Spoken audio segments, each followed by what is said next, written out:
Hello friends, welcome back to my channel. ఈరోజు మనం కొన్ని జీకే బిట్స్ తెలుసుకుందాం. Current affairs. First question: steel dome multi layer defence సిస్టమ్ను అభివృద్ధి చేస్తున్నట్లు ఏ దేశం ప్రకటించింది?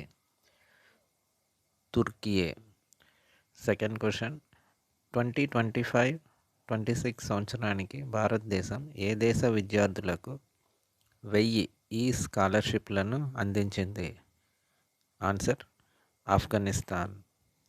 థర్డ్ క్వశ్చన్: 2026 మార్చి నుంచి పాఠశాల తరగతి గదిలో మొబైల్ ఫోన్ను నిషేధించాలని ఏ దేశం చట్టం చేసింది? జవాబు: దక్షిణ కొరియా. ఫోర్త్ క్వశ్చన్: ఇటీవల భారత్ పర్యటనకు వచ్చిన లారెన్స్ వాంగ్ ఏ దేశ ప్రధాని?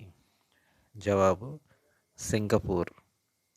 ఫిఫ్త్ క్వశ్చన్: ఏ దేశ నూతన ప్రధానమంత్రిగా ఇంగారు గనియనే ఎన్నికయ్యారు?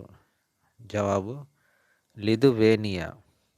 Thank you for watching this video.